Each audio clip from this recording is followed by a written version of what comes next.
With Venmo Stash, a taco in one hand and ordering a ride in the other means you're stacking cash back. Nice. Get up to 5% cash back with Venmo Stash on your favorite brands when you pay with your Venmo debit card. From takeout to rideshares, entertainment and more, pick a bundle with your go-tos and start earning cash back at those brands.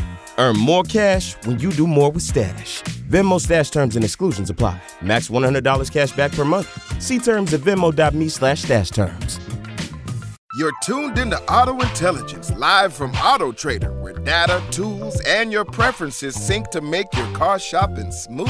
They're searching inventory. Oh, yeah. They find what you need. They're gonna find and it. You can make a budget for your wallet to help you succeed. Pricing's precise and true. So true. It's smarter car shopping. Ooh. Just for you. Oh, it's just for you. Ooh. Find your next ride at autotrader.com. Powered by Auto Intelligence. A message from McAfee. Wondering why the post office is texting you or why you owe thousands of dollars in toll fees? Because someone's trying to scam you. The good news? McAfee can help. With McAfee's award-winning scam detection, it's easy to tell what's real and what's fake over text, in your inbox, and online. If they're You want a free gift? Seriously? If they're faking it, they're not making it past us. Get award-winning scam detection today. McAfee.com/keepitreal.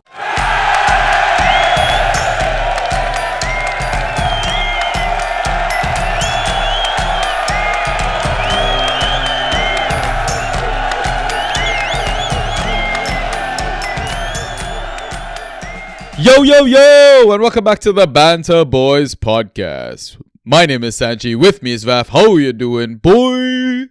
Very well, thank you. Feels like that international break is getting longer every single time, right? Yeah, I forgot what football was for a second. Like, I had like a maybe half a second pause in my spiel. I was like, where am I? What am I doing? Yeah, this was ridiculous. But, I mean, it's just going to get worse next season, too, with it being 3 weeks long. I know. I guess at least with the 3 weeks, you'd hope it takes away from the like consistent international breaks. And I guess you can like fully detach in terms of fan tracks. People will be coming back to like their team and be like, who the hell are these guys? Yeah. I don't know if my liver can handle a 3 week international break. That's my concern. Yeah, or air miles. It'll purely be. Actually, yeah, I should have like, I don't know, complimentary upgrades to any flights to Barcelona at this point, I feel. Yeah, I mean, my suggestion was going to be maybe you should be paying some carbon fuel tax, but that's the airline's problem. Yeah, exactly. How was your break, man? Yeah, all well, thank you. Busy, but yeah, I think it was timed quite well to have a weekend off last weekend. How about you? Barcelona again? Yeah, I mean, I came back Monday. I'm going back this Friday. Unfortunately, like, the reason I'm supposed to be going back this weekend was for the actual pre-launch event, and now it's been postponed till the 30th, and I can't go because, I mean, I already promised my sister that I'll help look after my nephew because my brother-in-law is finally getting a break from parenting for one night to go chill with his boys somewhere. I didn't even ask details, but yeah, I was just like, honestly, I get it. Like, babies can be a handful. Just a bit, yeah. So yeah, it is what it is. I already the problem is like I already booked the flights. I already got the time off. It's like, fuck it, whatever. You might as well just go. And honestly, because it's so fucking cold in London and in England, I'm like, hell yeah, get me on that plane immediately. Yeah. No, I think it's one of those where it's like where they do the warm winter breaks, even though you don't necessarily need one. But I think it will, even if it's just, a couple of days, you'll come back feeling a bit more rejuvenated. I can't even imagine what the South American or other, warmer climate international players, that are in the Premier League for the first time are feeling right now or thinking right now. Yeah, I probably wouldn't say it on podcast. They're probably looking at their agent and going, "Are you having a bloody laugh?" Yeah. Anyways, I mean, now we're pretty much going into like a proper slog of football. Mm-hmm. We don't have an international break until March, April, or something like that. Like I was mapping out the recordings and everything like that. Yeah, too many of them, and then bang, bang, bang, bang, bang, bang, bang. Hope you, like in terms of the footballers and the countries, hope you hate your family because you're not seeing them over Christmas. Yeah, I mean, content creation as well is going to be absolutely brutal, but we don't have a lot of time to waste. It's so brutal, like recording a pod after an international break, because I've forgotten everything, and we're going to do our best. All right, we'll try our best. So, listeners, welcome back to the Banter Boys podcast. We are default Fantrax pod. You've caught us on our free regular pod. The reason I say free is because we have extra content on our Patreon. You can support us for the low price of $1.99 per month, where you get little written articles from one of our mods, basically waiver wire pods, inside tracks pods, guest pods, that sort of stuff. We've not done anything over the last couple of international breaks just because I guess everyone on our Discord told me to just chill the fuck out, relax yourself. But you'd be doing us a massive favor. Basically because the free content that we do is pretty much weekly pods, where the format is we have two halves. In the first half, we do a data dump, and then we do a match-by-match review. So just recapping game week 11 it will be, because we're going into game week 12. Then we take our halftime pint, and then after the break, we catch up in our leagues, see how we would have done. I'm so glad the international break was there, because I did not like my result in one of them. And obviously we round things off with questions from our loyal fans and listeners that all live in our Discord community, which is free to join, by the way. All you need to do is DM me for a link, and you can DM me on X, Instagram, Reddit, comment on the YouTube video as well. I'll find a way to get that link to you. But yeah, it's a great vibe, great family. It's definitely a place that you want to be. Okay, that's enough of that. What I'm going to get Ross to do is quick social plug. So Ross, please do that right here. Yeah, for sure. So you can message us on Twitter and Instagram. Our handles at BantaB.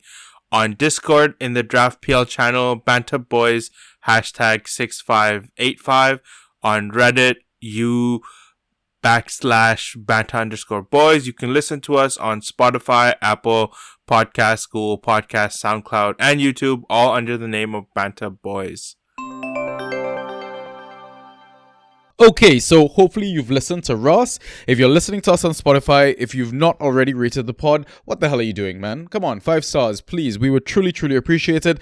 And same thing with YouTube as well. Hit the notification button, hit the thumbs up button. All the rating, reviews, everything, all positivity, right? That's what we want out here. But yeah, if you're already, if you're already done that, thank you so much. We really, really appreciate the support. You have no idea what it means. But let's just get started right away with the data dump.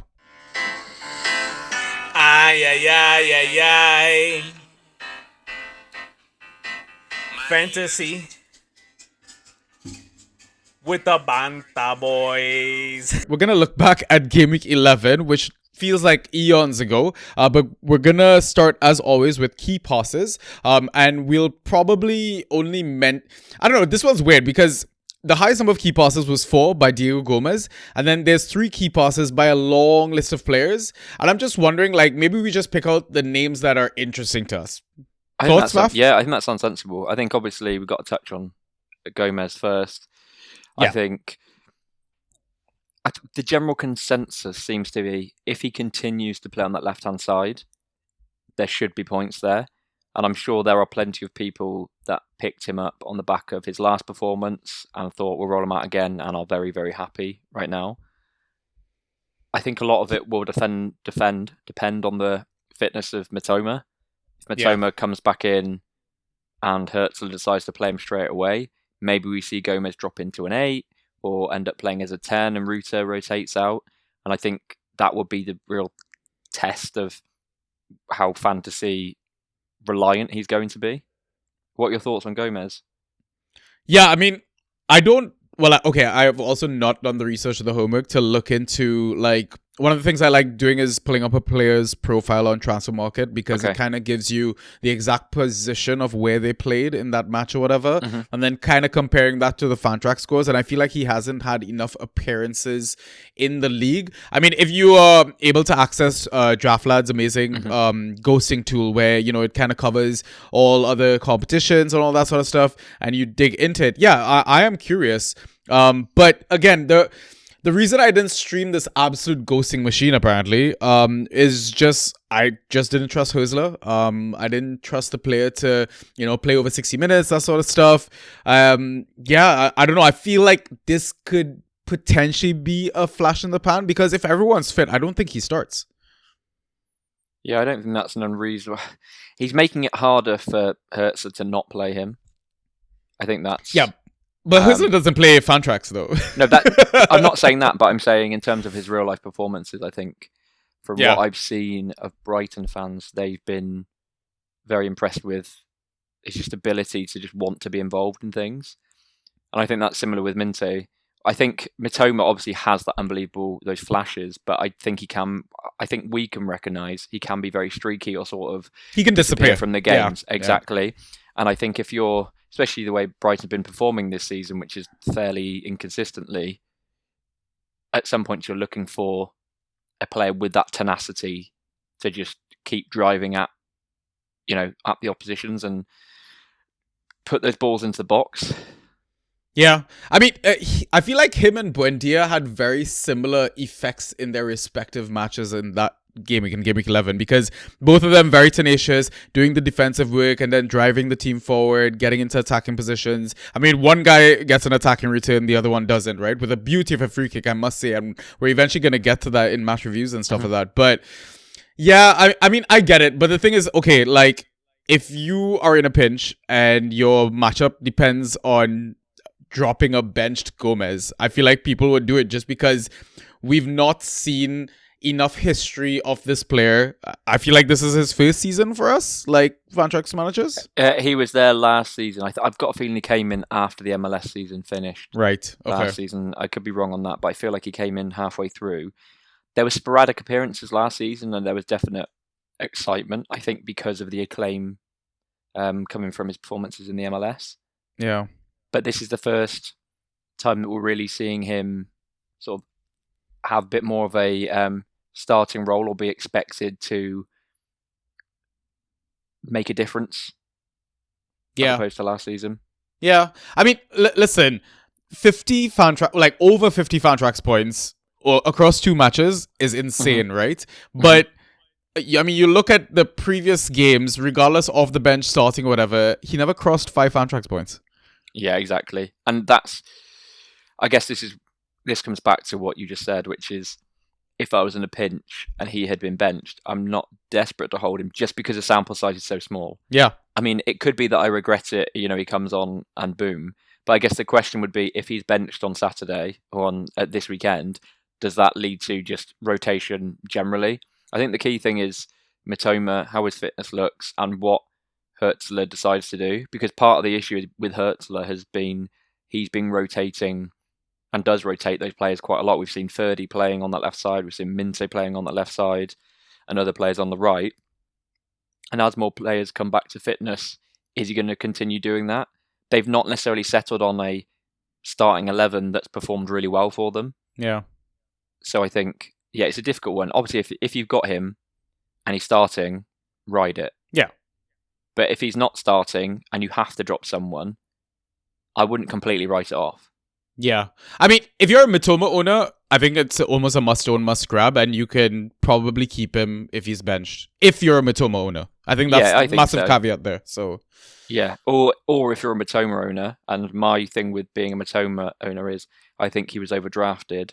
Agreed. And I think he's probably going to understandably be given some time to come back from the injury, given I don't think any of us foresaw it being necessarily this length of time. Yeah. I think when I thought, 1 or 2 game weeks, it might be worth trying to do a trade with the Gomez owner selling Mitoma on, I always feel bad saying this, but selling Mitoma on the high of coming back from injury, where they might be thinking, oh, hang on, if I sell them to Mitoma owner, Gomez great, but the bigger fish to do is sell Mitoma to the Gomez owner. Yeah. Yeah. From the long list of 3 key pass players, the first one I'm going to pick out is Wilson Odobert. Halftime sub, injection of life into that Spurs setup against Manchester United in their 2-2 draw, from what I remember. Is this potentially a player we should be looking at? I think the most enticing thing is I believe he's a forward in the game. He is a forward. I mean, just to come on to Odebear, loved him last season at Burnley. Yeah. Obviously, the fact he took some pens was just really exciting. He's sort of been umming and ahhing at Spurs, I think partly just because of the wealth of attacking talent. Might not be of the highest capability, but there are quite a few players similar to him where he doesn't necessarily seem at this point to have a specialist position. Yeah. So if you're looking at Spurs, they've got Colin Warney has looked more exciting now. He's actually come back from his lost leg. Tell scored a great goal, unbelievable turn against Manchester United. Richarlison scored a good goal against Manchester United. Solanke is due back at some point. Kudus, again, if he's playing right wing, is due back, I think, coming back after this. Xavi Simons still hasn't got a position nailed down. Yeah. Do you see what I'm getting at? I think Odebear's super promising, but all it would take is one or two games of him not being great, and they'll just rotate someone else into that position. I do also think, this is not to be a Debbie Downer, I do think game state comes into play. Yep.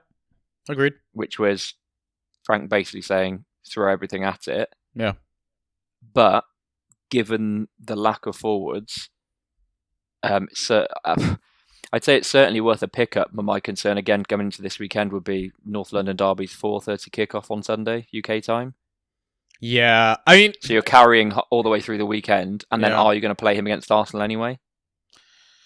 Yeah, well, if Gabriel's not there, I think there's a possible opportunity. Because you look at the last game, which is the Monday, United-Everton, what are you, potentially looking at as a streaming option? Like an Beto or Barry? Okay, so which is horrible. So I'd take a benched Odebear over a starting Beto or a starting Barry. That being said, I don't know what Vafdad said, but Barry probably had his best Everton game in Game Week 11. Yeah, I think he looked promising, was unlucky to be offside or to be involved in one of the offside goals. We'll come on to it. They scored about 20 of them. But I think I think the fans seem to be liking him because he's applying himself, and he's also posted, this shouldn't matter, but posted some the Instagram positive noises. Yeah, which I think it shows he cares, man. That side. Yeah, exactly. And he's 19-year-old, 20 years old in a new country. Yeah. With the horrible weather as we're referring to earlier, and I do think that does have some, that will get some kudos from fans. He certainly looked more, there was improvement. Fantrax wouldn't necessarily show that because he was terrible Fantrax wise. Yeah. But yeah, I mean, I wouldn't love that. But my point would more be in terms of Odebear, you'd probably by that point look to have played all, for me, apart from your studs, you'll have probably played all of your cards. You wouldn't want to be relying on Odebear as your, oh my god, I have to have, he's my 16th man, he doesn't play, I have to either play him or drop him. Yeah. You know what I would be tempted to do, though, because it's so late in that game week, assuming most of your roster is already played, leave an empty spot on your bench, and if he does get a start, just stash him. Yeah, I'd 100% be fine with that. Yeah. I mean, again, I'm not adverse to stashing him.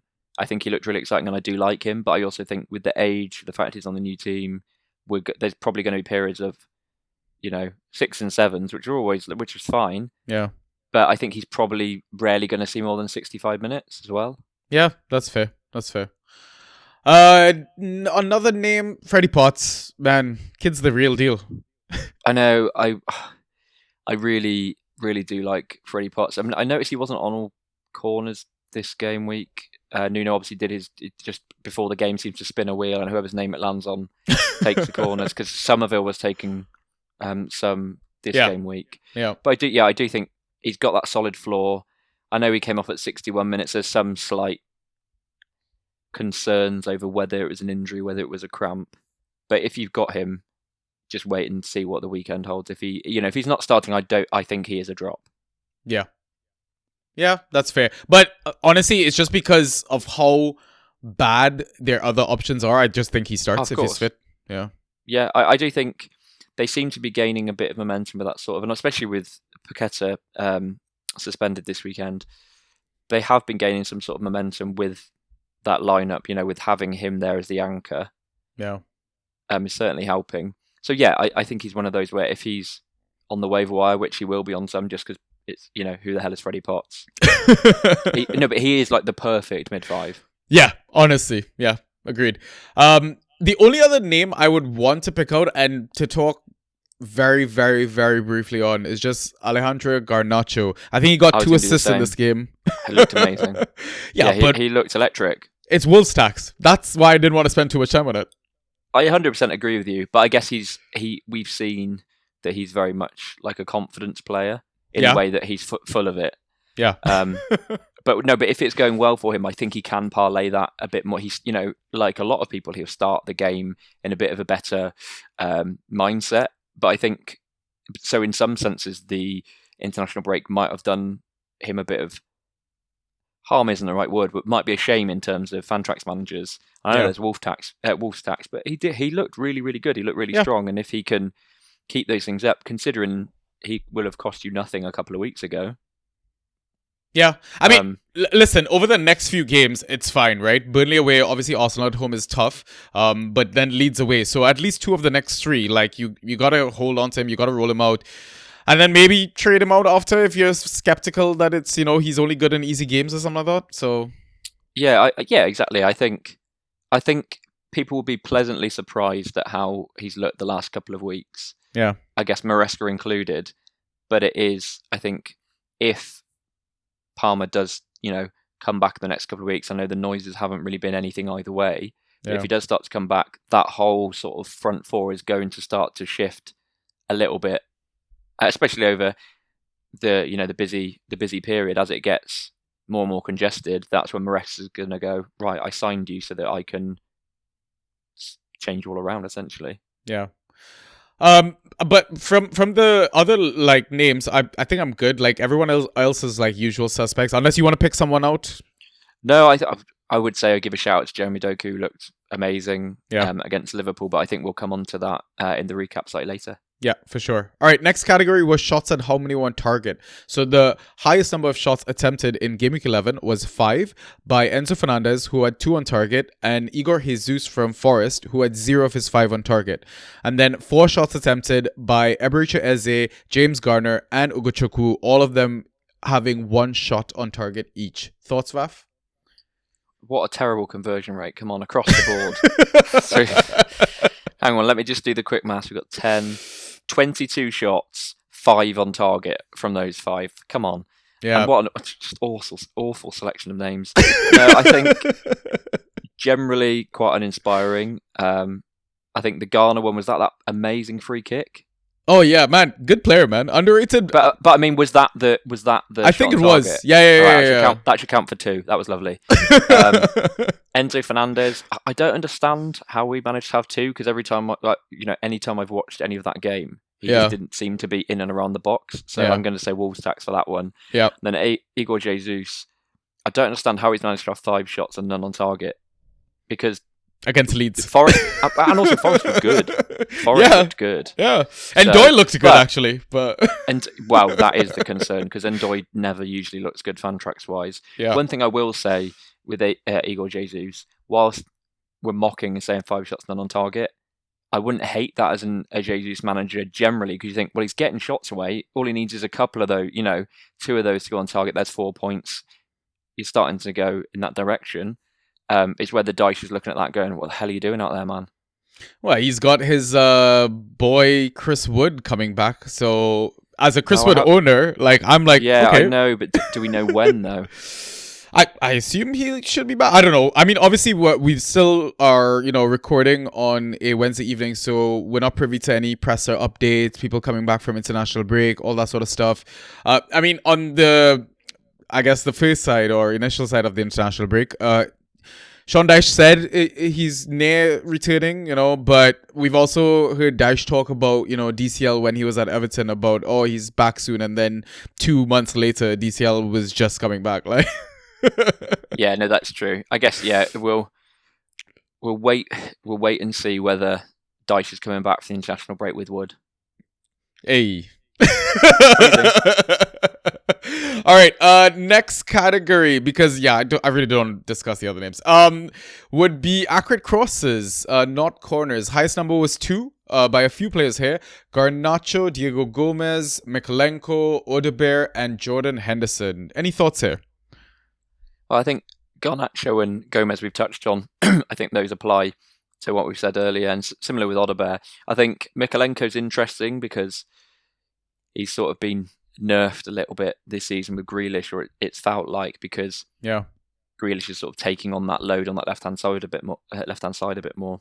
Yeah. But I think it was Mikalenko that swung the cross in that ended up with Gay's goal, I think. I believe so. Yeah, he got forward a bit more this game. Yeah, that's what I'm saying. He definitely did get forward. Whether that's going to continue, whether that's a directive from Moyes remains to be seen. But obviously we had Garner at right back for Everton in the last game. Yep. So it's interesting whether, if that continues, whether that's maybe that Mikalenko is pushing forward because Garner's dropping into a midfield position rather than pushing up on the right-hand side, and they're looking to overload on the left.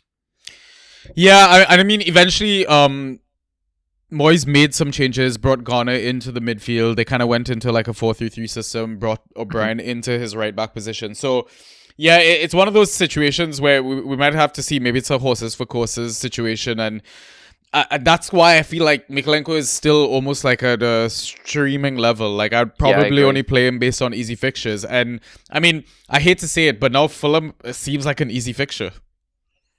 Yeah, Fulham tax are almost at this juncture. Yeah. They're not too far off the relegation zone. They're really, really not.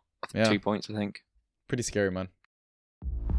This episode is brought to you by Netflix. From the creator of Homeland, Claire Danes and Matthew Rhys star in the new Netflix series, The Beast in Me, as ruthless rivals whose shared darkness will set them on a collision course with fatal consequences. The Beast in Me is a riveting psychological cat and mouse story about guilt, justice, and doubt. You will not want to miss this. The Beast in Me is now playing only on Netflix. Welcome to Walgreens. Looking for a holiday gift? Sort of. My cousin Freddie showed up to surprise us. Oh, sounds like a real nice surprise. Exactly. So now I have to get him a gift, but I haven't gotten my bonus yet. So if we could make it something really nice, but also not break the bank, that'd be perfect. How about a Keurig for 50% off? Bingo. Savings all season. The holiday road is long. We're with you all the way. Walgreens. Offer valid November 26th through December 27th. Exclusions apply. What if thousands of deals were waiting for you? Black Friday is here at Best Buy, where you'll find new doorbusters and big savings. But hurry, Black Friday deals end Saturday, November 29th. Shop now at bestbuy.com. Best Buy. Imagine that. Okay. The other categories and the outliers for them would be tackles 1. Highest number was 7 by Florentino from Burnley. Dispossessions, a high of 5 by Voltemade. Interceptions, a high of 5 by Aaron Wan-Bissaka. Clearances, a high of 13 by Senesi. Successful dribbles, obviously, a high of 7 by Doku. It's either him or Kudus, let's be real. Aerials, 1, a high of 7 by Lerma and Mukiele. And block shots, a high of 3 by Milosavljevic and Kilman. Thoughts, Vaf? I know you want to talk about Wan-Bissaka. I don't. You mind reader, you. Yeah, obviously. Like, I don't know. He's back. Like, we finally have our 1B back. I know he's not back, but he's not gone. True. I think, an encouraging performance. I think frustrating. Not a huge score, but I guess conceding 2 and still putting up decent points. I think frustrating that Kyle Walker-Peters came on again and scored at the end of the game. Yeah. I can't believe he stole Bowen's goal like that. How cruel. No, I do think Wan-Bissaka is an interesting one because with AFCON, he's going to be gone. Yeah. So if you, you have Wan-Bissaka in at least one league, surely? Yeah, of course. Would you trade him out? Yeah, probably. But for not a lot. Yeah, but that's the thing. I don't think you're gonna get much. But also, is he gonna go far in AFCON? That's the other thing, right? If you can afford to, I don't know, kill a spot on your roster. I agree, but I think you're gonna miss at least 3 game weeks, maybe 4. Yeah, maybe. See, like situations like this, like I know it's looking extremely far ahead because life is unpredictable. Players can get injured. But if you're in a playoff league, I would look at, okay, what are the final 3 game weeks fixtures like for West Ham? And then I judge based on that. And okay, it's not great. Arsenal at home in 36, Newcastle away in 37, but then Leeds to end the season. You've got to be in the final to do that. Oh, I'm obviously assuming I'm getting to the final. Yeah, no, I think for me, I'm always keen to be looking at playoffs. It's far too soon to be having these conversations. Yeah. I respect your want to try and push the AWB agenda, but that seems a step too far. To be saying, oh, he's got a good game week 38 against Leeds.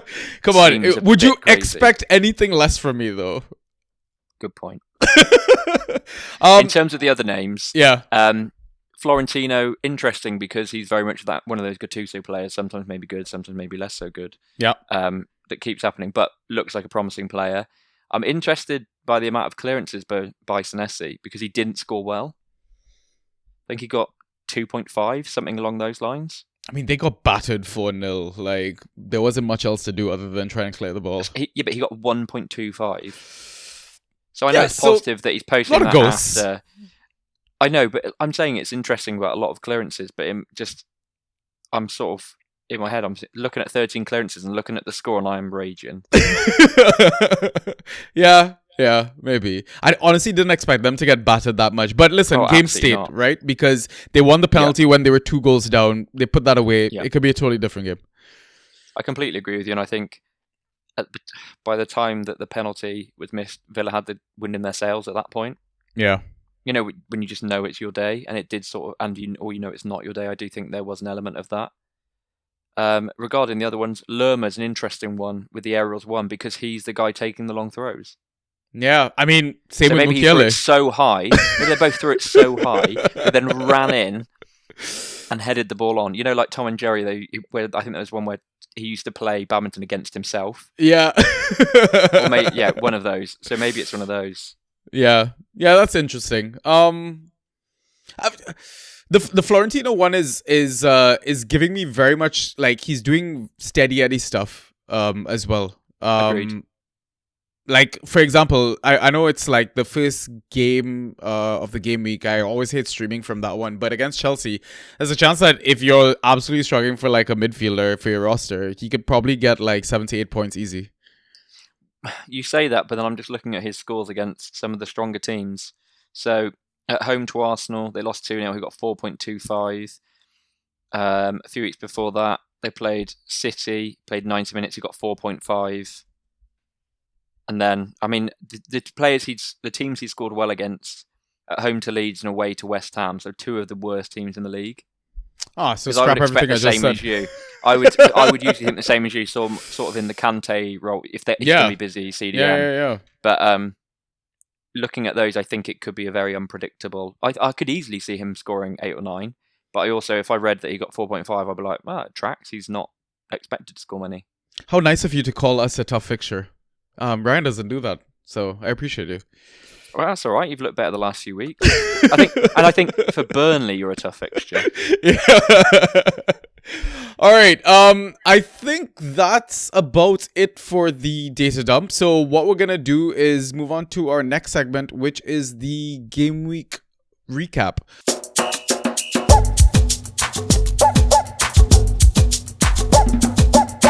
All right, so we're going to start with the first match on the Saturday, which was United versus Spurs, United being the away team. Lamens, is he a lie? Because after he got his chance between the sticks, had a good couple of games, but then looks like he's gone to shit now. Yeah, I think it's one of those where I think a lot of people were excited when he came in, and just thought, any uptick in form for United, they seem to concede a lot of shots. If he's a better shot stopper than Onana, which most people alive look like they would be for Man United, there was excitement there.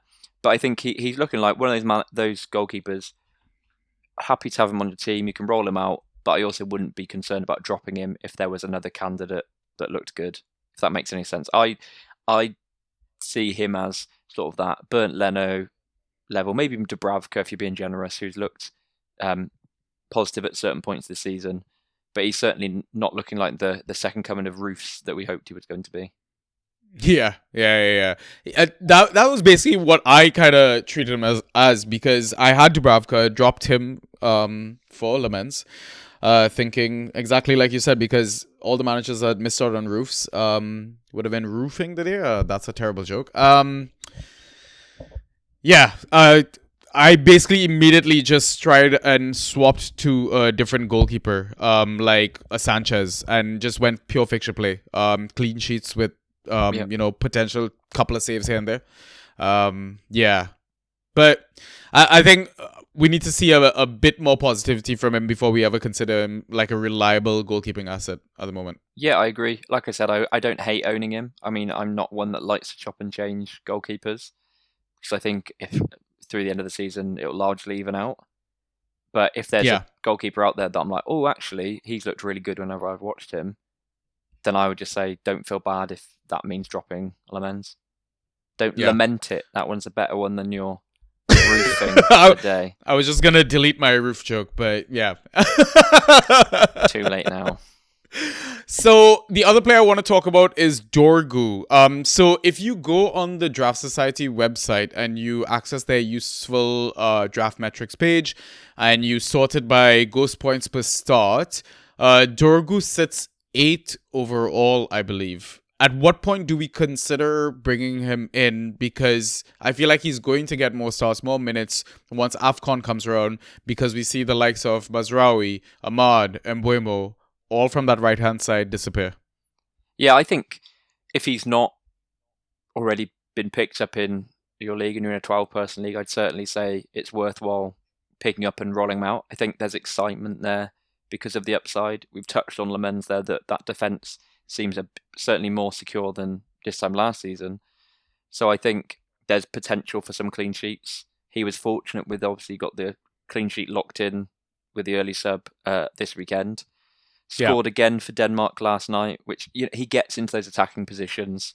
So, yeah, I certainly don't hate him as a pickup, but I wouldn't, similar to Lamens, I wouldn't feel too precious about dropping him on a non-start or if another player looked more exciting to me. But I'd certainly rather be holding someone like him than, a centre-back, like a Malik Tior, for example. That's just a name that's popped into my head because I was talking about him yesterday. But if who, whilst he has Ghost, okay, that's more of a steady Eddie. I'd be thinking, right, I'd rather roll Dorgu out with the fixtures United have got coming up and hope for an assist, or, he will, because he will Ghost. I mean, I think the excitement level is there. Yeah, agreed. So maybe still a streamium for the next couple of game weeks, I guess. I think so, yeah. I think it's if he is starting, I'd happily play. I'd want to play him. Yeah, agreed. All right, we have to talk about Cunha's goose egg, man. 0 Fantrax points. I know. I think it's difficult because Cunha managers will have been excited by some of the underlying metrics over the last few weeks. Shots have been getting there. There's key passes because players are taking shots. But I think this is a real concern considering the sort of end-to-end nature of this game, that he just wasn't really involved. Players around him were or have been getting good points. Like we're seeing Bruno, who's playing just behind him, and Bruno, who's playing to the right, getting consistently good points. And he's sort of somehow being lost in that. So I would be concerned if you probably gave up round 1 on him. Yeah. I mean, there's so many different factors I can think of as well. Like, him playing as the number 9 is not great for his Fantrax output, I want to say. Also, I think Amram made a slight tactical tweak like he always does, because I think he played Bumo on the left, Ahmad in the right in terms of wings, because he had Mazraoui as the right wing back. I guess giving Spurs a bit more respect at the Tottenham Hotspur Stadium. But yeah, I don't know how to feel about it, man. Like, are you trying to trade in on a low? I'm certainly tempted, or I certainly was tempted a couple of weeks ago. But there is part of me now that's thinking, is it worth letting him be someone else's problem. It depends what it's going to cost you, because Yeah. the pedigree is there, but I think part of Yeah. the issue is he's not used to, and that's being at Manchester United. What I was going to say would be he's not used to being surrounded by other credible assets, but I think it's partly he's, we as Fantrax managers were so excited by him at Wolves because he was just doing it all. He was that guy, and at Manchester United, he doesn't necessarily always have to be that guy because there's other people that also want to be that guy. It's like Eze at Arsenal. Yeah, exactly. It is like Eze and Arsenal, which is also a shame. Yeah, it is a real shame. I mean, listen, Aitas, he does all the right things for United in terms of his physicality, the way he holds up the ball, gets players off him. And it's like you said, enables all the other talisman, let's say, that are part of United's undefeated streak in the last 5 games. The only other club to do so being Arsenal, which is absolutely mental. Yeah, no, I think it's one of those where the Amarim's probably really happy with him, and Huna's probably really happy with his performances. It's just us stat nerds who are slightly less happy about it. Or I say stat nerds. Stat nerds are very particular stats. Yeah. All right, let's go to the next fixture, which is Everton versus Fulham. Another quiet game for your boy Kevin. What can I say? No, I think it's one of those where I think in a couple of weeks he'll probably put up some screamers, so I'm certainly not going to be feeling too smug about that. I think it's partly with his age. I know he played in Ukraine, but he's a young player, new to the league. He's going to have quieter games, especially when they're under the cosh like they were in this game. I think he's just going to struggle a bit more. He needs a bit more of a confidence boost, maybe. All it takes is a couple of, a random shot to get deflected and go in, and it might well be that's the boost that he needs. Yeah, could be. Yeah. Tete, he has been ghosting quietly. Well, I mean, loudly, but we're not really looked at Fulham because they look a bit shambolic at the moment. Yeah, I think anytime we mention Fulham, the first thing anyone thinks about is Jedi. Like, Jedi, what's going on there? When's he coming back? Is he ever going to come back? Who's that? Oh, sorry. The American, Andy Robinson. No, I think that's all that we're really focusing on. And I think that therefore Tete gets overlooked on that right-hand side. Yeah. I've always liked him because he's willing to sort of get forward and get a ball into the box. But they have just looked so shambolic this season that you're sort of thinking they're probably going to concede at least 2 most game weeks, or certainly feel that way at the moment. And then they're going to lose players to AFCON. So I think Calvin Bassey, Calvin Bassey, Iwobi, and Chukwueze all going away with Nigeria. And I know Chukwueze's not started much so far, but I think if you take away Iwobi and Bassey mainstays so far this season. Yeah, I want to say you take away Bassey, they improve, but... Arguably, yes, but it's what he does in that team that maybe allows some of the other players to push on a bit more. For example, if you've got Sessegnon playing at left back, does having Bassey there as a physical figure give him some sort of mentality to get forward? Yeah. Could be completely talking out of my arse there, but it's just there must be something that Silva sees in Bassey to keep playing him. The other options are probably worse as well. Cuenca's looked really good when he's played, and Anderson is good. Yeah, sorry, my head just went to Diop. I completely forgot Diop existed. Is he still at Fulham? Yeah, he is. Yeah, okay. Right, that's bleak if they're going to turn to him. I mean, like, I'm not like immediately jumping to stream Tete Game Week 12 because they're up against Sunderland and going to be without Lukic as well. Yeah, I mean, I think the Lukic thing might be a miss because it's they've sort of enjoyed having him and Berger, in that double pivot. I'm guessing Harrison Reed might come in or Iwobi might drop into that, which could... Yeah, Iwobi dropped deeper, I think, last fixture, yeah. Which, I guess, does open up a spot further afield, but I do think that team is just sort of so disjointed or uneven. Yeah. And looks very thin. It's so weird to see, man. Like, I guess that's what you get for spending all your money on Kevin. Well, Anyways. yeah, and Emil Smith Rowe the year before. Yeah. From Everton, Keenan Dewsbury-Hall. Started the season hot. Everyone was smug about drafting him. Had a bunch of shit scores. And now, yeah, an attacking return makes you look much better. But if you're an owner, are you trying to trade him out now? Yeah, I think if you're able to trade him out on the back of that, that would probably be sensible, because I think he's going to be a headache which keeps reoccurring in terms of he'll probably put up, a 3, a 6.5, a 6, then an 18, and you're like, oh my god, I'm back. We're back again. He's going to kick on, and I'm not sure. I'd be interested with AFCON what happens with Njai on that side of the pitch. Yeah, that could change things, but it could easily change things for the worse.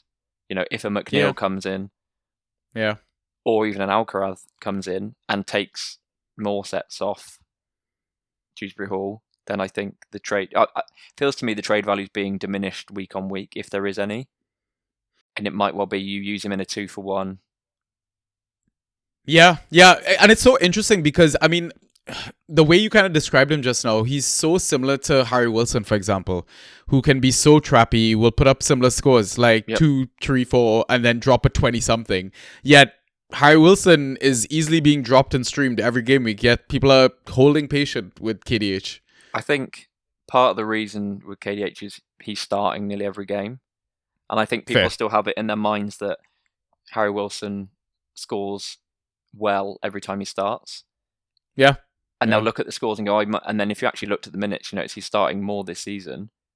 Yeah. But he is being trappy. I mean, 50 points for Wales last night, by the way. I saw that floating around in our Discord. Yeah.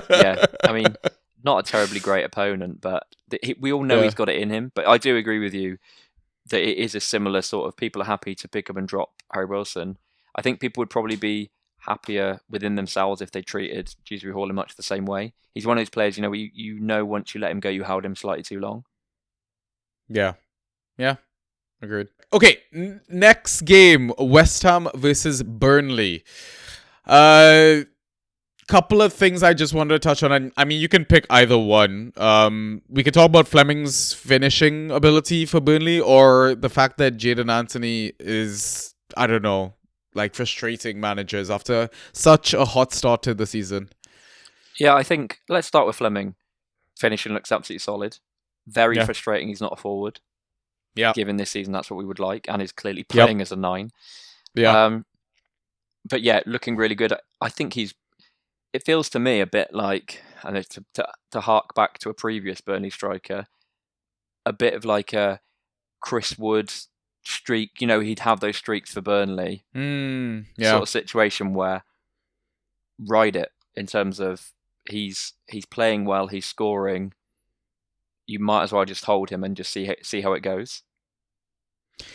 Is he good enough to be a trading chip in like a 2-for-1 deal? Because no way anyone is going to do 1-for-1 with a Burnley asset. Would I want him? No, because he probably was a free agent 2 weeks ago. Yeah, good point. So I think I wouldn't be, I wouldn't be turn my nose up in terms of, that's disgusting, that's a disgrace.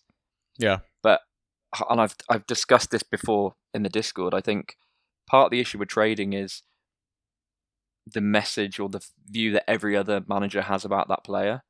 Mm-hmm. That player could be scoring 50 points a week. They're still going to look at it going, you picked that up off the floor 2 weeks ago.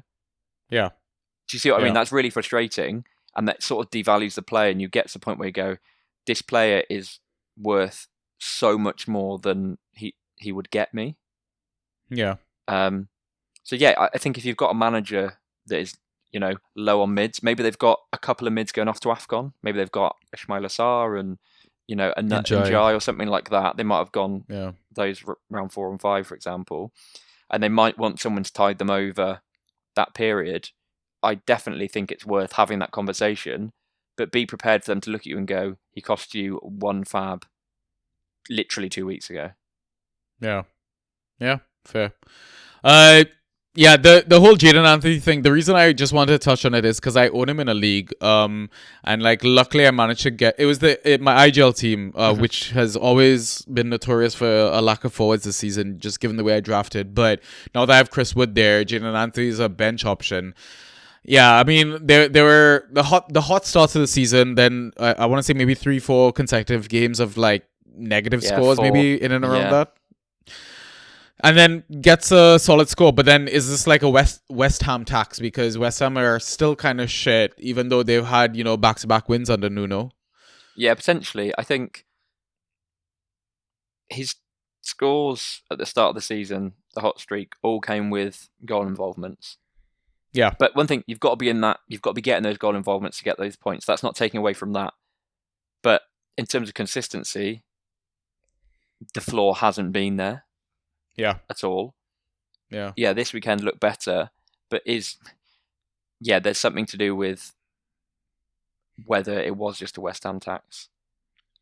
I think I tried to trade him in quite early doors and then saw that the scores were continuing. I was like, hang on, the price is going to be too high for what he cost essentially. So I'd be wary at this point. I think if I had him, I'd be like, right, let's just see how this goes. Like you said, if he's your you want him to be your bench option, really, because you know he's going to start. He's probably going to get at least 60 minutes. I would say that it has dwindled a little recently, but I do think we know that he's got a goal in him. He's a reliable backup option for your roster. Yeah, exactly. I 100% agree. I think you could do far worse if you're finding yourself each week desperate to stream a lot of forwards. It might be worth trying to get him in on the cheap. Yeah, that's fair. From West Ham, Paqueta's missing game week 12. Fulcrook came out some news came out. Agent, yeah. He's leaving in Jan potentially. So is Callum Wilson now nailed? Well, I think so from what I've read, his agent has come out and said this isn't working. We're actively going to look for solutions for him, and West Ham haven't quashed those rumours, which essentially means, we agree, it's just not worked. Fine. But I also, the conversation has been that that's because West Ham are actively looking for replacements also. Mm-hmm. So, is Callum nailed? Maybe for the next 2 weeks? Next 3 weeks? Callum will inevitably get injured. Callum Wilson, that is, will inevitably get injured. But if they are... if they are actively shopping for replacements, then that replacement is not going to be to challenge Callum Wilson. It's going to be to start ahead of Callum Wilson. I mean, I think they should just save their money and start Souček up top. We've had this discussion before. I'm not against it. But the issue is with Souček, and we've had this happen with so many players, he's become too good at being the super sub. Yeah. Do you see what I mean? Yeah. We're like, oh, why don't you start him? It's like, because it's working perfectly. Why would you change that?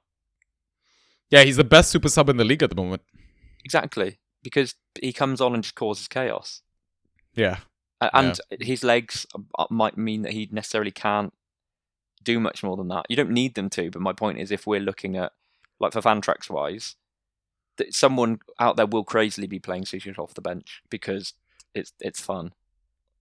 You saying that his legs are gone, I for some reason just had a flashback to that game where there was a turn in like the midfield just outside the box and he just dropped to the floor immediately. Yeah. Like it looks like his legs had snapped or whatever. Yeah, he literally was like, I can't do this.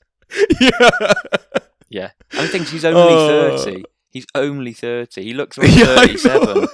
Yeah, exactly. So yeah, maybe I'll take the legs coming back, but yeah, I mean, he scored in both games for Czechia in the international break. Yeah, he has an eye for goal. He's a poacher. Like, any guesses on who they played? No, I have no clue, man. Arguably the two worst teams in Europe: San Marino and Gibraltar. All they needed was Faroe Islands for the hat trick there. But I mean, 4 goals in 4. He scored in the last 4 consecutive games. You can't argue with that. Man on form, yo. Next game, Sunderland versus Arsenal. Oof, what a game. I mean, you and Pi said it. You have no faith for Arsenal to see, I guess, get the job done. Let's call it that. Finally dropped some points. And then, City won. We're going to touch on their fixture a bit later. But throw in the Gabriel injury as well. Like, do you trust now to stream, be it Hincapié or Mosquera, and assume that this clean sheet is nailed? Because not only are they losing... I mean, obviously Saliba is a bit of a Rolls Royce, but I want to say now Gabriel is somewhat taken over as that alpha defender. And agreed. Pretty much their attacking threat, given how deadly he is on set pieces. Yeah, I do agree. In terms of Hincapié and Mosquera, which if either of them is the starting left centre back, I want a piece of it. Okay. See what happens. I mean, yeah, in training, and we've seen it in the Champions League, that they've plugged in and been brilliant. I don't think the ghost of the floor has necessarily been huge, but I think the structure of that team is so strong right now that bringing that one in. Yes, it would, of the two, this is crazy to say, but I think Gabriel has become that alpha sort of, especially in terms of fan tracks, like very much the one that's going to be getting on the end of things more often. Saliba's a bit more, is in a way almost too controlled, especially for fan tracks purposes. But yeah, 100%. I think they're the best defensive team in the league by some distance. So I'd want a piece of that. The difficulty is knowing which one of them. I'd be, ironically, as I traded him away a few weeks ago, I think Calafiori might see a bit more uptick in terms of attacking potential. I know he almost scored again last game week, but I think it's one of those where it might well be that he's next in line for that. In terms of the main guy to be getting on the end of headers. I'd be interested to see if it means that Saliba sees a bit of an uptick where they expect him to, take on a few more defensive actions if he's got a Mosquera or a Hincapié next to him. Yeah, instead of being the sweeper. Or yeah, whatever. Exactly. Because it might well be that he still keeps that role, but they say, you're playing with a slightly younger player. We need you to, step up a little bit and perform a bit more of both. Yeah, fair. From Sunderland, I mean, obviously we have to give a couple of seconds to Ballard. You look at the points per start of all players in the league. He sits third behind Haaland first and Doku second. Yeah, absolutely crazy. And he looked great as well. But I say but, he's an Arsenal Academy graduate. So he's going to have had that in the back of his mind of, and not let's show them, more of a, like, I want to perform well here. Yeah. Against these guys. But yeah, I think, a great Fantrax asset. One of those where there's been question marks over him earlier. The injury, is he going to come back in? And yeah, well done to any of those managers that either picked him up or held him. Yeah. Massively so. Final game from that Saturday was Chelsea versus Wolves. Chalobah owners are getting a little upset because with the introduction of Fofana, he's soaking up a lot of the ghost points at the moment. And I don't know, like, what a Chalobah, because it's a weird thing, because Chalobah is probably and I would want to say the safest defensive option from that Chelsea team. It wouldn't surprise me, just because of all the congestion of fixtures that are coming up, that Fofana will probably get benched here or there, because don't forget, he was out for a really long time with a serious injury.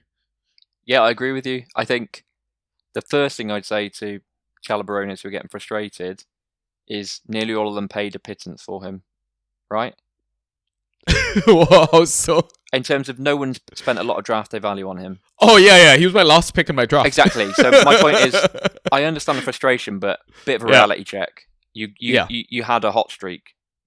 Yeah, to start the season, definitely, yeah. And I know some people might trade him in, and that's not necessarily the point, but the point is, when you have a player like that, you cannot assume that is going to continue for the rest of the season.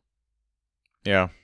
So, yes, it's frustrating, but you should already be planning in your mind, or having an idea of, there's sort of a conveyor belt of, if some of these fall off, what am I going to do? You do that with all players, really. But I do think with players like this, where you get that, oh my God, like Stack, for example, of Leeds. Yes, that looked great, but it's too easy to get carried away when you've got someone that cheap or that much of a an amazing thing. Just enjoy it and be where you can't then go, oh my God, Chalobah's doing that. It's like, well, he's sort of reverting to the norm, what people have expected, really. But I do think you're bang on in terms of the Fofana situation. I think there probably is going to be rotation, tossing, coming back in. I mean, is Badiashile due soon as well? And then we still might see some three at the back with Reece James playing right centre back, Achiapong. I completely forgot about Josh. But that's the thing, because a couple of weeks ago people were having the same thing about Josh of, oh, he was smashing it, and then look at it now. It's like you're picking these guys up. You're picking these guys up for free, and then surprised when it falls gold. So again, with Fofana, I think my view before the last game was if he starts, fine, but don't necessarily expect him to start. I think at least with Chalobah, you'd think he's probably like if you were to rank the centre backs, he's probably like rank 1 in terms of who Maresca trusts. Yeah, 100%. So I think at least you might have that in the back of your mind of if he does start, he's not going to go or guaranteed to go well, but he's always going to be a threat at set pieces, which is partly why his scores were so high, because he was a threat at set pieces. And also, he's the floor isn't 0, but he got 11 this game week, I think. Yeah. So he's still got 5 ghost points, which isn't great, but a score of 11 points for most defenders, you're like, I'm happy with that. Yeah. The only thing I guess we should really touch on with Wolves is the announcement of Rob Edwards as the manager after he just left Middlesbrough high and dry. I don't know. Obviously, like, Rob Edwards is not a manager that I'm going to go do tons of research and see, what sort of players have thrived under him, etc., at all his clubs. The only one, I mean, if you play Fantrax and you're just an average manager, you're thinking of Luton and Doughty, really. Is that what people are looking for? Just I guess so. Who's Doughty going to be? I guess so, because at Middlesbrough he had Matty Targett on loan from Newcastle and was... Matt Targett still plays football? Yeah, apparently so. He plays for Middlesbrough and been on all set pieces for Middlesbrough this season. So if you use DraftLad's tool and you look at the scores that he's put up for Middlesbrough, they are promising. Sort of we're looking at ghost points per 90 of around about double digits, around about 10. But again, the issue there is set pieces, which is much the same with Doughty, which was that he had a ton of set pieces, and we all loved him because it's one of those we got him for free, and he didn't taper off. He kept going, so you'd imagine, if he's had Matty Targett playing similarly on that left-hand side, there is scope there, but also Wolves are really poor. Yeah. And we do need to bear that in mind. I think people are going to look at Hugo Bueno and say, that's going to be the go-to. Firstly, could be. We know he's had some set pieces, but without the set pieces, do we know, how strong is that side going to be? Yeah. Secondly, Rob Edwards he's just come into the club, right? He's not managed them for a period of time before that. So with Doughty, he was at Luton for a year before they got promoted, which isn't a huge amount of time, but he's not coming in fresh and going, "Hi guys, nice to meet you, I'm Rob." and then again, David Wolf might end up taking some minutes on that left-hand side and has taken some set pieces in the past. Would I be interested on gambling on either of those? Potentially if I had a free spot, but I think there's too many unknowns right now. Yeah, I mean, if I had to take a gamble, it would probably be Arias. I think, I think of the players, I'm happy to gamble on Arias. Yeah. In terms of the Doughty, I think he's not going to be that, but we've got to remember that there must be some value in there somewhere. I think I would gamble on Arias, even though it's a big jump from the Brazilian league to the Premier League. The past numbers are there to suggest he plays football in a way that is conducive to Fantrax points. So, I mean, I have gambled on him in the Bash League, and I think it could go well, it could go terribly. It's a free hit, basically. If you manage to pick him up, it's not going to cost you much. I've seen a few people talking about Munetsi. I think the Munetsi's someone that actually benefited from the chaos that was the Victor Pereira situation. He's going to go to AFCON. It might be a very different Wolves lineup by the time he comes back from AFCON. Just because I'm just thinking because of that intensive period over Christmas, where Edwards is able to see quite quickly what's working, what's not. So I think it really will depend on how well he shows himself in those weeks before AFCON. Yeah, and like they're losing Agbadu, Chishua, Munetsi, Orokodore, and I mean maybe by the time all these guys come back, then Rob Edwards, maybe in a losing manner, still finds his set and forget system. That's sort of what he might do. I mean, they're all those players are some really exciting players that I don't think he'd want to necessarily write off. But it might not be that they come back and he goes, we've picked up some results with these players. I can't risk dropping you in and the whole thing going pear shaped. Because the last thing he wants to be doing next season is play Middlesbrough in Championship, because he'd be getting absolute pelters. Yeah, absolutely. Okay, let's move on to the Sunday fixtures. I think 4 of them kicked off at the same time. Correct. We'll start with Aston Villa, Bournemouth. Villa, man, problems? What problems? I know. For such a terrible team, they seem to be getting some good results. I think, exciting to see Tielemans back and getting in on it. I know he got an assist with that sort of at first looked like a fluke, turned out to be a brilliant goal by Marlon. Yeah. Buendia, I know we mentioned him earlier, but that lovely free kick. And I think he's looking confident, which is lovely to see just for people who enjoy watching him play, because he is such a lovely player to watch. I mean, the one thing I'm intrigued about is how that team shakes out with Tielemans back. Yeah, especially with Buendia finding form, Barkley getting a bit of fitness, etc.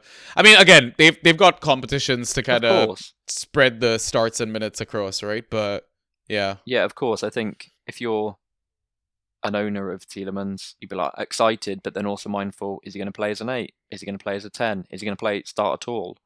You know, he took corners. He did, but it didn't. Well, the goal that he got the assist from was from a corner that he did not take. Jadon Sancho took it short, and then it was whipped in. Came to him on the edge of the box, and then Marlon. So yeah, he'll have some set pieces, which is encouraging. But I guess, as I said, my concern would be where is he going to play? Because I would say you'd want him in the 10. Mm-hmm. But then Buendia has been looking really solid in the 10. You know, and then you've had Morgan Rogers, I think, on the left, and Emery will always want to play McGinn somewhere, even if it's in goal. Yeah. So it'd just be interesting to see how it all shakes out and whether that's conducive to those points going around. I mean, talking about points going around, Morgan Rogers, was it 0 points he got? 1.5 with sack corrections. Oh, good man. Yeah, solid 1.5. Wait, sorry. There's a clean sheet point in there. Okay. I mean, don't disrespect the clean sheet point. Martinez made a very good save, fumbling back. Oh, what a save, by the way. I know. Morgan Rogers is looking at that, saying that's 2/3 of my points. Yeah, honestly, you have to pour one out for those Morgan Rogers managers, man. Watkins also. Well, if you drafted Morgan Rogers, it's on you, buddy. I mean, the only person that I know on the face of this earth that loves Morgan Rogers is George from our Discord. So. Exactly, I'm talking to George. It's on you, buddy. Watkins, though, do we stay patient? Because I mean, again, I bring this back to eye test, and it depends, whether you're an eye test manager or not. But I still think he was slowly getting better. I mean, not getting called up for England, I think, would have done him some good as well. And up next, they've got Leeds. I mean, yeah, right. So Watkins is a standing item on this podcast when I'm on here because I lost him. Well, because I got him cheap. It's fine. But if you... His trade value is probably not going to get lower than it is now, unless you're able to spin this fixture run. So here you go. Away at Leeds, home at Wolves, away at Brighton. Oh, if he gets amazing. 2 goals in there, you're looking, hang on a second. It's not amongst the realms of possibility that he gets 2 goals in those 3. Or a goal and an assist. Some sort of action. Then they've got Arsenal at home. Who he loves scoring against. Yeah, it's because he loves Arsenal. Yeah. Yeah, and then away to West Ham. We're into the Christmas period there. But yeah. I think if he can get a couple of goals in there, if you're listening to this and you're in my leagues, close your ears. If it's me, you're looking for 1 or 2, and then you're thinking, let's just get him gone at a cut price deal. Yeah. Yeah. But then also, it's crazy to say this. If you like Watkins, like if you believe that he's going to get double digits, you can pick him up for in a 2-for-1. You'll probably be able to get him very cheap. Yeah. And by a 2-for-1, I also mean managers will be looking to use him as the sweetener, which is mental, but they will. Yeah, it's how I got him. There you go. Oh, you have him now. Yeah. Oh, why? Why are you doing this to yourself? I like pain. What can I say? Oh my god. What did he cost you? Everything. No, this was part of the Grealish trade. Oh, of course it was. Sorry. Yeah. Yeah, of course it was. Welcome. So with Bournemouth, I mean, Semenyo missed a penalty. If anyone's scared about his injury, he's not injured. He just wanted to propose to his woman. That's so why he missed the congratulations to penalty. him. So, I mean, yeah, he probably. On his brain, he was like, "What am I going to do? How am I going to do it?" I will point out, and this was pointed out in the Discord. He proposed in cargo. Oh, hang on, it was like a cargo suit. A cargo suit, yeah. Man's got style. He's got Riz, as the kids say. I mean, to be fair, he does the Booker T celebration. The man does have Riz. Tavernier, again, we saw evidence of him scoring well when he plays on the wings. True, but come on, we can't do this every few weeks. The next one. Okay, we'll move on. No, I love Tavernier, but the next one on the pod, it's going to be, Tavernier's disappeared again. It's like, oh no. Yeah, I think when he plays on the wings, you're going to start him. If he's not playing on the wings, think twice about it. I think that's a pretty reasonable way to look at it. And also, David Brooks scored last night. I mean, everybody in Wales scored last night, basically. But my point is that he's playing for his country and is playing on form. Yeah. The one thing, this is getting deep into it. Bradley Gannon-Doak. Yeah. Set up the amazing overhead kick by McTominay last night. Oh, I saw that. That's the only goal I saw from that match. It's not even the best one. I'm not even joking. It's not even the best one. Yeah, amazing goal. But then went off about in the 23rd minute, maybe 24th minute, because I think he would start to be knocking on the door a bit in terms of he's putting those performances for Scotland. But I'm not sure how heavy it was, because I feel like at the end of the game he was, understandably, dancing around with the rest of the Scotland team. But I think over the festive period, he's one to look at, and maybe with Adley as well, that maybe he'll start, we'll start to see minutes here and there. And if these players like Semenyo start to look a bit burnt out or just need a bit of time out, they spent good money on him. They're going to want to play him. And like I said, when he's putting up these performances for Scotland, who are a really informed team, his confidence will be flowing. Yeah, that's fair. All right, next game, Brentford versus Newcastle. Hickey was that his first start of the season? He ghosted okay. I basically replaced Jair for Brentford we're talking about. In terms of forward options in the league, can an argument be made for Thiago being the next best forward after Haaland? Fantrax wise. I think an argument can be made. The question is, how sustainable is it? I mean, people, I want to say even me, wrote Brentford off this season. I was like relegation zone. Yeah, I think that's completely understandable. I guess that's a different question. I guess the question with Igor Thiago would be, are we seeing the ascendancy of a great number 9? Or are we seeing a player in a purple patch of form in a team that are very effective for exactly what he does? Yeah. He looks amazing, so that's not me taking anything away from him.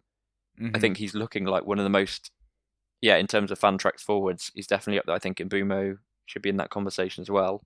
Semenyo, to be honest obviously. with you, Semenyo, exactly. We are overlooking players here. But Thiago looks great. I think he looks brilliant passing the eye test. He's starting to ghost a bit better now. But I would say if there isn't a goal involvement, then I'm not expecting much from him. Does that make sense? Yeah. It seems like he ghosts well when he's scoring.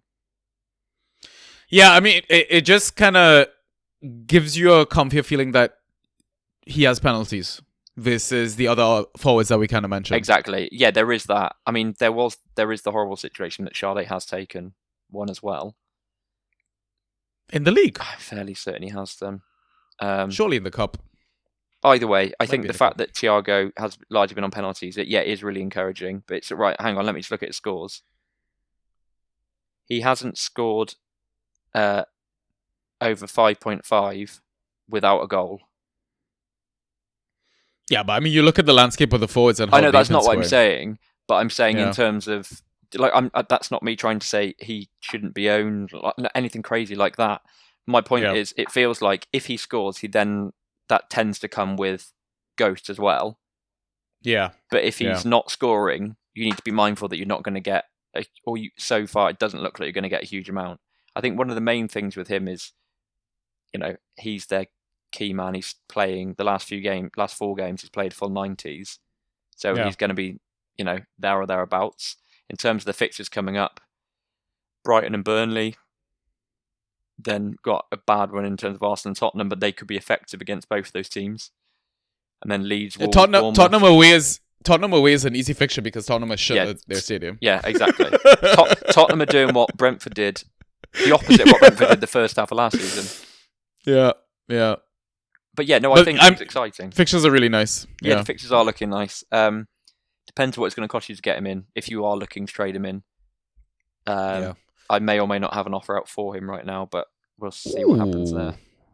Very nice. I don't think there's really anything else to talk about other than maybe just Newcastle. Hall is back. Livermento might potentially be back. Options that they should probably be using because of the way Eddie Howe wants to play his football.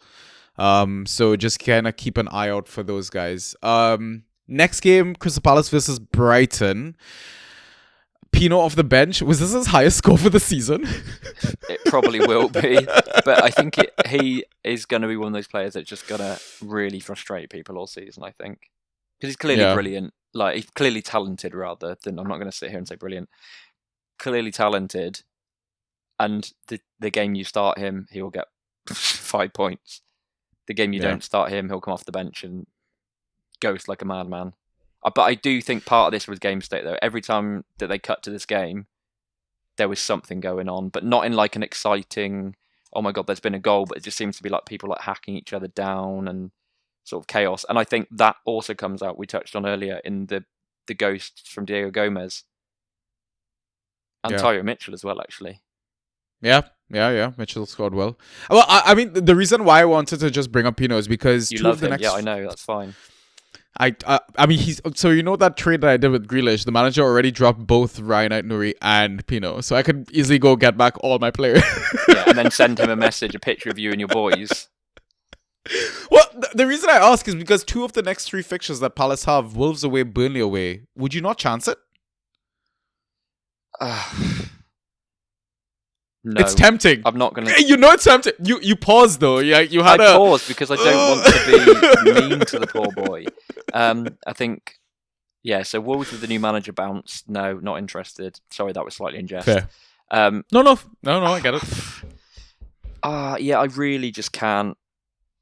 At some point he'll come. I think next season might be great, but I think if you're Glasner, you're not. It's not like if he's out the squad, they're not winning. They're sort of being, especially the last 5 games, they've been a bit up and down. But I think there'll be better options out there. Yeah, that's fair. Okay. The holidays are all about family, but at the Chrysler Wrap Up the Year sales event, it's all about you. Enjoy every mile in the most awarded minivan in America, the Chrysler Pacifica, with the most standard safety features in its class, available stow-and-go seating, and the available stow and back built-in vacuum. Make the most of the holidays with a great deal at the Chrysler Pacifica Wrap Up the Year sales event. Based on Ward Small Van segment, based upon the latest available competitor information, Chrysler is a registered trademark of FCA US LLC. Baking Hershey's Kisses Peanut Butter Blossoms is the perfect way to celebrate the holiday season with friends and family. With their classic, rich, creamy milk chocolate taste, there's no better way to heartwarm the holidays than by baking with Kisses chocolates. Find Hershey's Kisses holiday chocolates at your favorite retailer. Discover the extraordinary fragrance Ariana Grande REM Cherry Eclipse. Delight in black cherry jubilee, sugared honeysuckle, marshmallow meringue, and glowing amber. Get the perfect fragrance. Ariana Grande's REM Cherry Eclipse, exclusively at Ulta Beauty. Forest versus Leeds. My Savona. What a guy. What a guy. I mean, I know not insane like points, but you'll certainly take those ghost points for a player that you picked up probably, if you had to, like half an hour after lineups came out, because a lot of people just slept on him. Yeah. And he's looking like it's his place to lose at this point. Yeah. He's looking good, man. He's getting forward again. Yeah. He's got some nice he's got a nice ghosting flow to him. Yeah, what's your I'll view, give him that. like looking on the other side, him versus Nico Williams? Ooh. I mean, I will always trust Nico Williams just because we have history of what he's capable of, and we've seen that he does also have a goal threat and stuff like that. But again, I feel like Dyche is still figuring out his best 11 to a sense, because I mean, obviously Fantrax points are one thing, but like Hutchinson coming off the bench and getting these monster scores, like what if he starts games and then changes the dynamic altogether with how his fullbacks operate and stuff like that, right? I mean, we talk about players going off to AFCON. They're losing a couple of players, right? Yeah, like I can tell you Sangare and Aina. Sangare, shout out to him for getting his first goal for Forest this weekend. Just going to throw it back one earlier. Malo Gusto finally got the goal that we were talking about a few weeks ago. Sorry, let's jump forward to Forest again. He was in my sleepers article, so yeah. I mean, I rostered him, started him. Like, we're all good. I knew it was coming. Let's go back to Forest. Yes, they're using Sangare, potentially Willy Bolly. I mean, I love Willy Bolly. Bolly being the key there. But whether that doesn't make a huge difference. Ole Aina, who I really like him as a guy, he comes across brilliantly. And Taiwo Awoniyi, outside of Sangare, we've not seen a huge amount of them this season. So it might well be that Dyche is able to plough on ahead. And I'm glad you touched on Hutchinson. We've seen flashes of this so often. I guess you as a Chelsea fan, is it bittersweet when you see him play well, or do you want to see him play well? I mean, I got so used to players leaving us and smashing it. Kevin De Bruyne. Well, Mo I guess Salah. at this This point, is nothing. I guess at this point, 50% of the league have played for Chelsea at some point. Yeah, or Brighton. Or both, yeah. But no, I do think that Hutchinson looked really exciting. The concern is similar to, we were talking about Souček earlier. He's done it a few times this season where you become too effective off the bench. The Ole Gunnar Solskjaer problem. Yeah. Where, managers are like, well, I'm happy to start you and you're a great player, but I know that if you come off the bench, you're going to tear them apart. The whole finishers narrative that there is now rather than subs. And I'm not saying that I think Dyche believes in that, but there is something in that of being like, I've got someone on here I know the defenders are thinking, oh, for God's sake, I don't want them running at me. It's like the Adama Fulham plan. Of course it is, exactly. But yeah, I'm certainly interested in Hutchinson. I think the concern with him has been, and it reverts back to that, Fantrax, he scores better when he comes off the bench as well. When he starts, we're usually looking at single digits.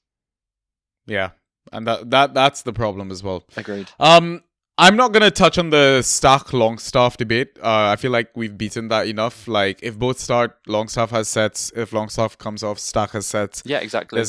That's it. City-Liverpool, okay. Fantrax aside, was the VVD goal a goal? Yes, quite clearly. Yeah. I mean, I think that Donnarumma there is getting weird, sort of a weird reward for the pull on his arm from the previous game week that he claimed. Sometimes when you plant a seed in like a referee's mind a couple of weeks before, he's playing like a long game, and that comes through. Yeah, I think that was definitely a goal. I'm assuming you feel the same. Yeah. I thought it was a goal. I thought it was very, very harsh on Liverpool. And again, you go back to game state, what would have been? Have 1-0 or something like that? It would have been 1-0, but Man City spanked Liverpool. What was it that, or was it just Liverpool just again didn't show up, didn't work, didn't function? Well, the setup. I'm not necessarily saying that City were like by an incredible team, but it was night and day. They were like City was so much better than Liverpool on the day. Liverpool looked absolutely lost. Yeah. O'Reilly is the real deal? Yeah. Move over MOR. It's NOR. I just looks great. He looked really good for England last 2 games as well. Where he got his call up because of that game, yeah, or maybe so. because of the last few games that he's played. Yeah, he's looked really good, and I think we touched on it before because I know that you've been, let's say, a keen supporter of his across this season, but he sort of, it's crazy, but that left back position for City does seem to be quite fruitful generally, but not necessarily in the way you expect it. They just sort of seem to be, there's like a thrust that comes from that side.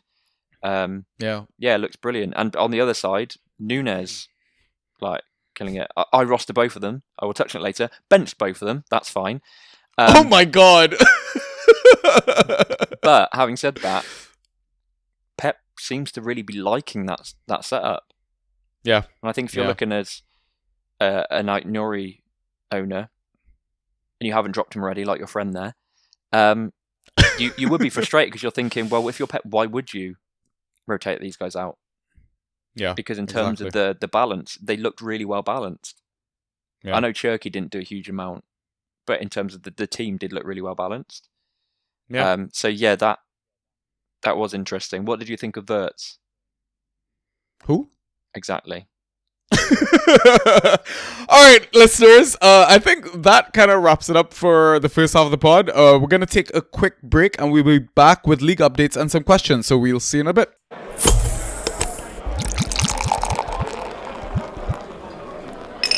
And we are back. Okay, so I just really want to jump into league updates to find out why you benched both these Man City assets. Okay. Yeah, so DPL, I won, so I'm not too worried really. Scored 91.25 against 56 points. Less said about the opponent. Score, the better. So in terms of how I'm getting on the league, I'm 3 wins off first due to a draw earlier in the season, which is really annoying, but I'm the highest point scorer.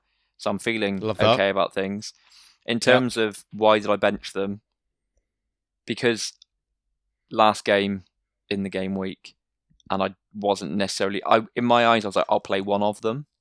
Yeah. But then other players I didn't expect to play, like Pedro Neto, played. I was like, well, I'm going to start them. Does that make any sense? It was more of a, let's play the players who I know I've got to play. So, for example, I picked up, streamed, but I will be holding Gusto, right? Yeah. And I was like, well, if he doesn't play, this is a lineup lock league, then I'll bring in Núñez or Nico O'Reilly. Yeah. So it was just one of those where, luckily, if I'd have lost, I would have been raging. But I didn't. So here you go. So my standouts, we've got Gusto, Paqueta and Neto. So not like across the team, there wasn't a huge amount of high scorers. Bruno got 9, I think. Gusto obviously performed really well. In terms of the regrets, hilarious bench here. So Coyote, 16.25, Mateus Núñez, 26.5, and Nico O'Reilly, 14.5. Your bench outscored your opponent. Yeah, pretty much. And then, so the other regret would be that I picked up Murillo, hoping that Leeds game would be more exciting. And weirdly, he got man of the match. I don't know if you saw that. Oh, no, I didn't. So Murillo got man of the match, but got 2 points in Fantrax. Love that. Because I think he was just spraying the ball around rather than having to do any real defending. So that, I guess, would be one regret, because I would have probably played one of those ahead of him. But in my eyes, that's what you're like, well, I've picked him up against Leeds. If I'm not going to play him, what was the point? Yeah. In terms of roster concerns, we've touched on Ollie Watkins as a standing item. The Havertz injury relapse, quote unquote, because I picked him up maybe 4 or 5 weeks ago as a bit of a you stash. And the whole community. Yeah, exactly. The thing is, I'm happy to keep holding on to for now, in terms of if you need someone else, because, and I touched on this in one of the chats yesterday, the international manager will always say something different to Arteta or to whoever. A keen example being Lukic, Fulham earlier this season. Serbia manager, he's out for 6 weeks, starts next game week. That's partly copium of going, oh God, I hope, the relapse isn't too bad. We didn't say he's had a relapse, he's out till January. It was, he's had a relapse, he's expected back, towards the end of the year. Isn't that what most people expected anyway? Yeah. I don't think anyone expected him to be back after this international break. So I'd say wait and see what Arteta has to say, because I imagine he'll probably be asked about it, given the comments from Nagelsmann. Yeah, but Arteta's a fucking liar, so what does it matter? He is, but I think we're at the point now where there'll be commentary coming out of that from enough people that spend more time watching Arteta as to how coy they think he's being. Yeah. Do you see what I'm saying? Yeah, fair. And at least if he does lie, we've got someone else to blame for it. Okay, what about you? So for me, I'll start with the bad news. IGL, I lost 101 to 82. I'm now 5th in my league, 6 points behind first, 3rd for points 4. But I think the positive thing is, was there a positive thing? Maybe there isn't. Anyways, the standout players were only 2, Endoy and Richards. The regrets was, should I have started Strand Larsen versus Chelsea? Not just because of fixture difficulty, but also because Caretaker was managing the team, and like why assume that there was going to be some bounce or whatever sort of thing. It's not like I had someone on my bench or someone I could have picked up unless I had some premonition that Diego Gomez was going to fucking go off. Of course, just right? On that, because I know you have been a keen proponent of Jurgen Strand Larsen over multiple years. Mm-hmm. How are you feeling about owning him with Edwards coming in? A bit more hopeful, but again, still skeptical. I think that's understandable. I guess there's no real trade value, so you might as well just see what happens, right? Yeah, exactly. Don't hate that at all. In terms of the concerns, I guess we talked about Jadon Nancy, etc. He's just a good backup option, and honestly, maybe consider starting him over Strand Larsen for the first couple of game weeks until we see some proof in the pudding from Rob Edwards et al. Yeah. Hugo Bueno is another player that I have on my roster, but I kind of just kept him because I wanted to also, again, with this whole Doughty rave. Yeah, it's one of those, I can't remember if we said it before, but if he's there, pick him up and see what happens. Like it's similar to the Dorgo situation. He's an exciting player to have if it does tee off because you feel great. Yeah. Would I be spending huge capital to get him in? No, because you are trading for a gambling chip, essentially. Yeah. And like IGL does this dumb thing where they run waivers in the first week of a 2-week international break. And I missed it because I think I was en route to Barcelona, but I wasn't too upset because like the players that I wanted would have been mostly defenders. Mm-hmm. Like the only ones that went were Hall and Livramento, and I'm still like a little skeptical about this whole Newcastle with, Champions League, and we've seen the effect that it has on their players and points outputs, etc. Like the midfielders that went, Diego Gomez, obviously fine. I mean, we're interested. Potts, was more vibes pick for me, but because of how my IGL team is built with my stash of midfielders, like... Yeah, they're not necessarily going to scratch the surface anyway. Yeah, like... Because I was able to bring in Tielemans for like 1 fab. Right. Now I've got the likes of Longstaff on my bench, which is a great headache to have. So at this point, Potts or Gomez would arguably be your mid-7. Yeah. Okay. Not making sense. So, DPL, I got a win there, 91 versus 62. I think I came up against a Salah guy that I traded to or whatever. So not smug at all then. Now I'm 3rd, 3 points behind first, top with points 4. Really looking into the run-in now. So, standouts, Mukiele, Tavernier, Hall, no regrets. Roster concerns, Krupi and Kilman. Both drops? In my eyes, yes. Yeah. Krupi, obviously an unbelievable player. I just don't think he's going to be the starting number 9 often enough to be worth holding him. If he starts the game, even though the floor isn't there, hell yeah, stream him. But yeah, I think it's one of those you accept. Glad I had him for a bit. See you in the future. So what's really exciting now, Game Week 12, is I'm coming up against FMC, the guy that initiated my whole Grealish journey. And at the moment, his forwards are an injured Kolomwani, DCL, and Estevao. Mind games. A little bit. But yeah, that's it for league updates. So I think what we'll do now is move into our final segment, which is the questions. So I am gonna take the first question from Salty. So I don't know if you saw Marvel's What If. Did you see Marvel's What If? No. Okay. Do you want to take this question then? Yeah, if that's okay. I'll Okay, so I'm going to take the first question, which is from Salty, and this is very much an interesting one. So, if you saw Marvel's What If, but this is a Fantrax alternate universe What If, earlier this season, what happens in Fantrax if, there's a few questions here, and we'll take them one by one, so brief answers. What happens if Isak stays at Newcastle? He would be the second best forward overall. Xavi Simons signs with Chelsea instead of Garnacho? He would still be just as shit. Interesting. Delap went to Everton instead of them signing Dibbling. Everton would be fighting for a Champions League spot. Yeah, I think they'd be on fire. Honestly. Yeah. Kudu stays at West Ham. Oh, that one's interesting. I've got a view on this one. Kudu staying at West Ham. I think, well, obviously they won't be fighting relegation, I think. I don't know. I don't know if I agree. I think given how much he down tools last season, we would have seen a public falling out with the manager, and I think Nuno might be reintegrating him, but I don't think we'd have seen the start that he's had at Spurs. That's a great point. Yeah, that's a really, really good point. Gueye goes to Liverpool. Oh, Liverpool keep clean sheets and they're still fighting for the title. But how? He's not going to start ahead of Konate because we know how unbelievable he is. Nice one. Eze stays at Crystal Palace. He would. Makes so me many sad. Fantrax managers would be. Instead, we've got to argue about bloody Pino.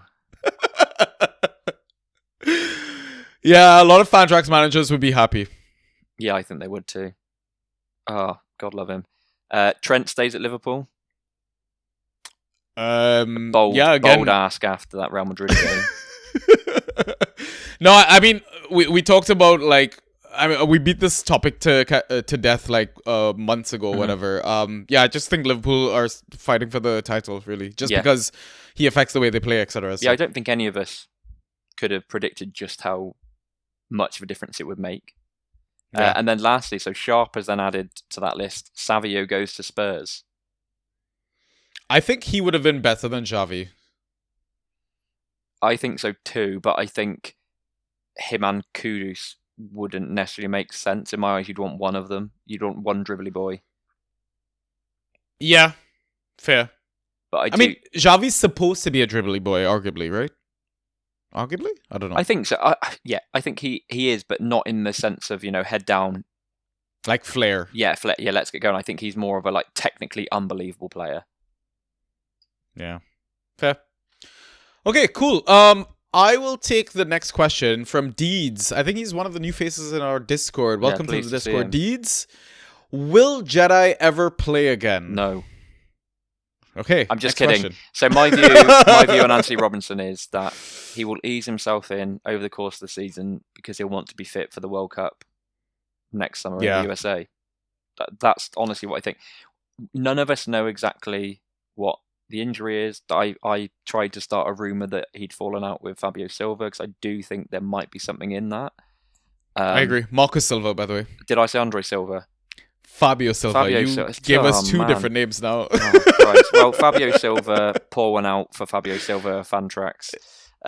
Andre Silva, I believe, may also... has he played in the Premier League? Maybe not. Too many Silvers. But yeah, I think Marco Silva, there might have been a falling out there. Might not. But I don't think we're going to see anything Fantrax relevant from him this season. Do you agree? Do you not agree? Yeah, I agree.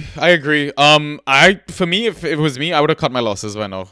I guess it's difficult, isn't it? Because it's cutting your losses at this point. It's just you just drop. No one's going to even trade you anything for him. There are foolish managers Yeah, Oh, they God, own so- Anthony Robinson. Or Pino. So Yeah, exactly. do you want to take the next question? Yeah, semi-serious. So Flomo has asked, are we in fact witnessing the curse of the Jedi, a 300-year punishment brought on by all those who uttered the world's worst nickname out loud? He meant to say 300 day, but we're gonna leave it at 300 years. I mean, it makes little sense either way.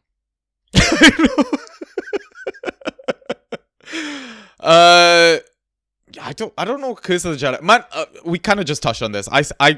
I think honestly there's some shit going on between him and the manager. Like, Yeah. it's weird for him to go on international duty and then come back and is like, oh yeah, no, he can't play. Like, Yeah, I do agree. it's crazy. I'll take the next question from Single H. What are your top 3 cuffs? And feel free to count more, please. We're just gonna do 3. Okay, handcuffs, cufflinks, fisticuffs. Oh man, I wish I had a clever cuff joke now. I don't. To be This is so sad. semi-serious, I am usually sort of kind of like cuffs. This season, I'm less sure on them than ever before because there doesn't seem to be any, like, oh my god, whichever the two in these positions is killing it. Like in the past, I think you look at some of the huge ones. So you'd look to have sort of Kyle Walker and Trippier always springs to mind for me. Yeah. When they're at Spurs, I think arguably some people last season would have come into it wanting Digne and Matson, for example, which could be interesting. But this season, I'm really struggling to think of any cuffs that it feels to me like the 11s are largely at the top end are pretty much locked in. Yeah. Maybe first one that comes to mind for me is possibly Gakpo and Ekitike. I do agree, but I only want Gakpo. Yeah. Do you see what I'm saying? Like, in terms of, I'd rather have, like, the cuff there is actually Gakpo and Wirtz, right? Yeah. Gomez and Matoma.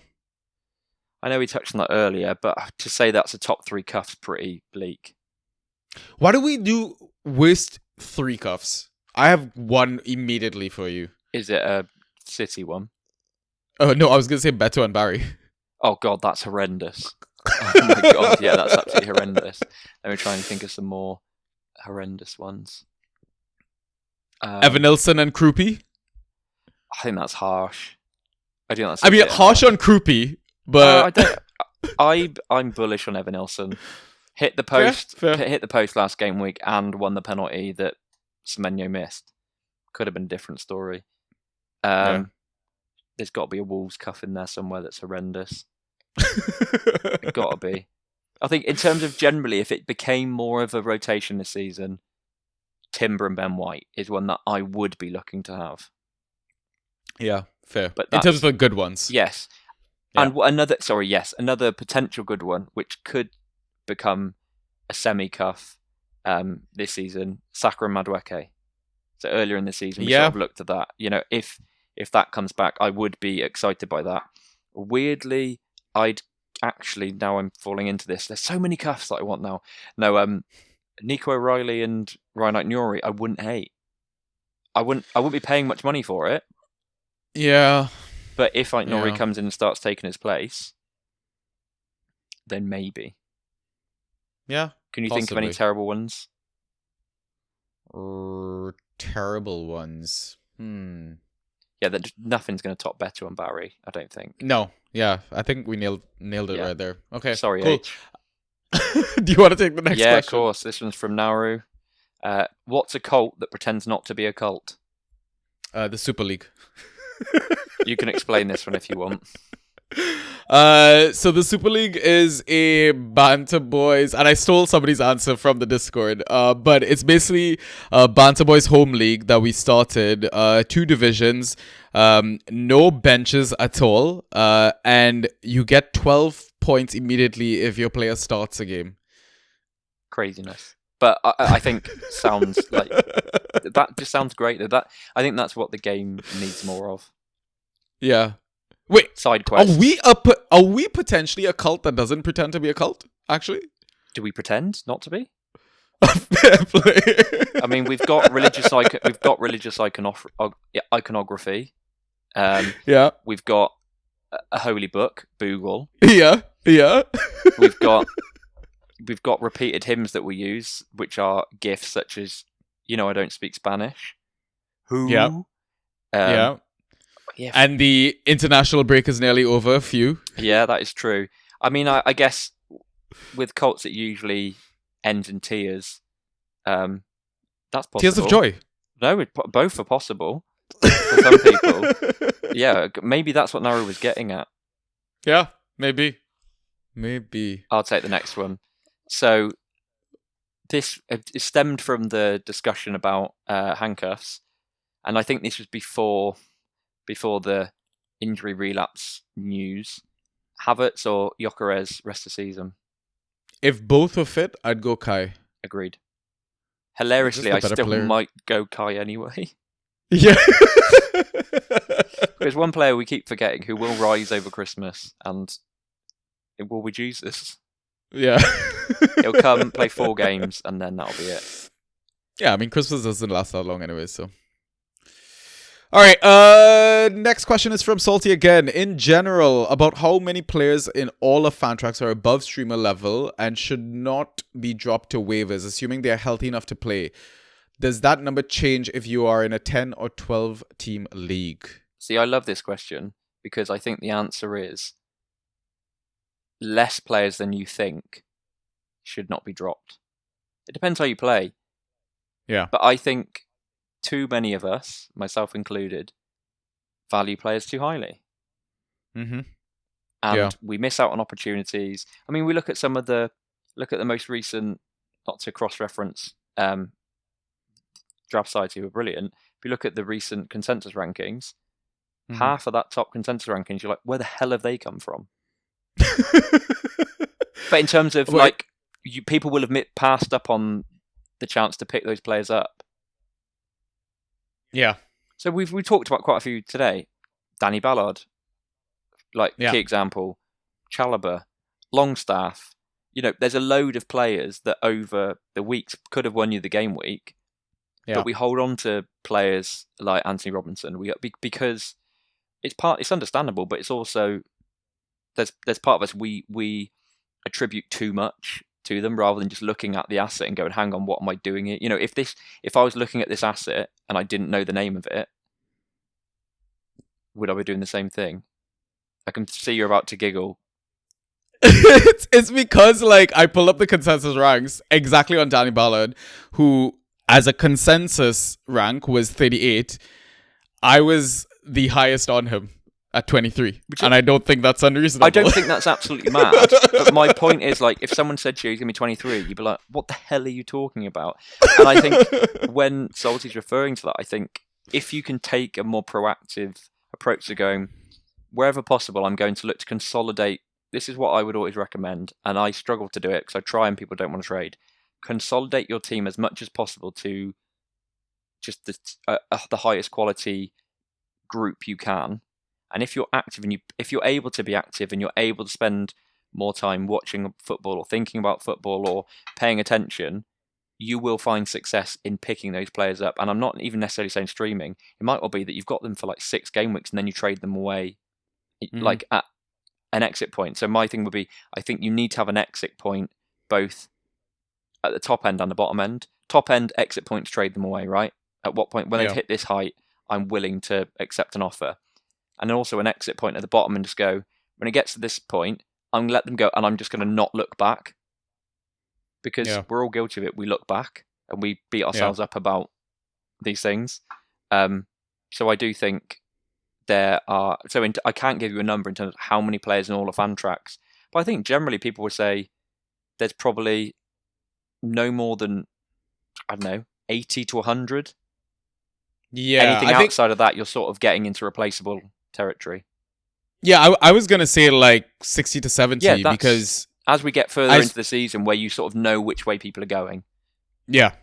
Because the way I kind of did like quick maths, 10 team league or whatever, you're most likely wanting to hold to like 6 to 7 players. Exactly. And the thing is, the way a league kind of pans out, not everyone is going to have the best or 100%. perfect 6 to 7 player combination, right? Yeah. So we know that Salty's had issues this season with his own team, which maybe he's coming from this. But yeah, you're exactly right. You want a core of 6, 7, or 8 that you're like ride or die.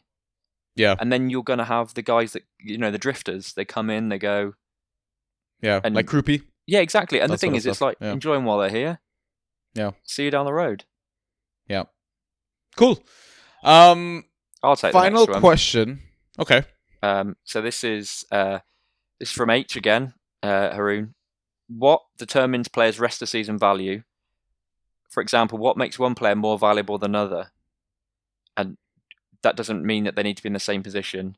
So, for example, he's been asking recently in Discord, comparing Solanke and Havertz, for example. So he's just wondering what sort of questions go into your mind when you're comparing those players. And I guess this also helps to think back to what were your considerations when you were putting your rankings together for the consensus rankings? I mean, just going with the players that scored the points regardless of the name association. Like, that's why I put Ballard so high. Like, okay, yes, it's Danny Ballard of Sunderland, but we're not playing a dynasty league. We're playing this season. Yep. Like, and the proof is in the pudding.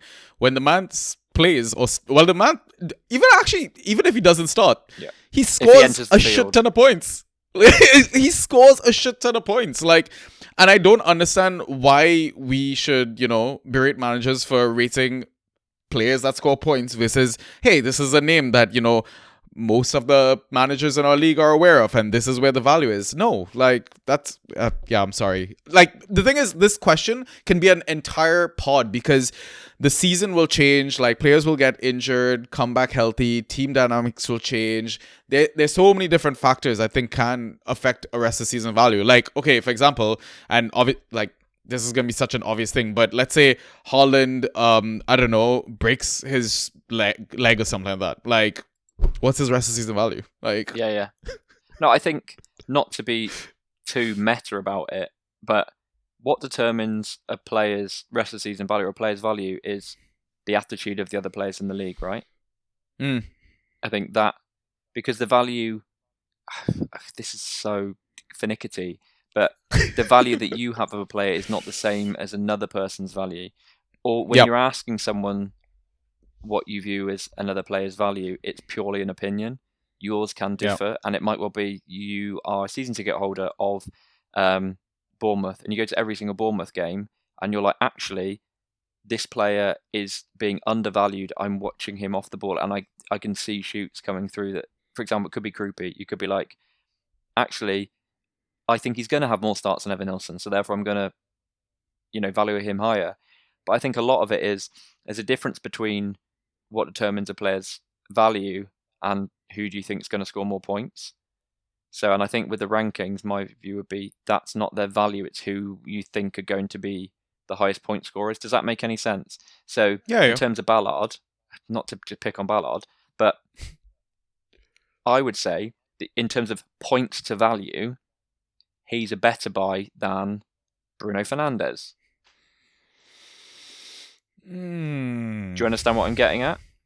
Yeah. Because the price you're going to have to pay to get Ballard's points, in terms of, this is, again, complete conjecture, but the X value you pay for Ballard compared to the points you get for him will be cheaper value than the points you would get from someone like a Bruno. So I think that when we're talking about, and I know we're getting lost in the weeds here, but when you're talking about like rest of season value, you also have to bear that in mind. Like if you can get a player from a manager that you know the rest of your league but has that name value, it might well be that they might not necessarily be the best points, and ideally you want to be putting up the most points, but in terms of like long-term, say you were to maybe trade them slightly further down the line, they're going to hold more value. So this, I think this, to close the loop a bit, if we bring it all the way back to the start when we spoke about Diego Gomez, and I said that my fear with Diego Gomez is people will look at him and say, you picked him up for free off the waiver wire 2 weeks ago. Or for example, you said in IG, I went on waivers last week. there is the value of him is higher than what the rest of the league will value him at, or their view of him is tarnished by that sort of background information, if that makes any sense. In much the same way that some players' value is inflated by that background information. Like, for example, Anthony Robinson is inflated by the fact that we go, oh yeah, but last season, the season before, he's been really consistent. And I think that really does come into the value conversation as well. So I think there's a difference between value, and I know that H is English as a second language, so this is he's not necessarily referring just to value, but I think when you're looking at trades or pickups, it is worth bearing that in mind of, there's a big name player there that if it does pick up, if you trade someone in on low like a Watkins, his value is going to be inflated a lot quicker than someone else who has less, sort of less cachet in the bank. Yeah. Yeah, I mean, Watkins is like a great point of debate with this question, right? Because one could argue, he's not been fit to start the season.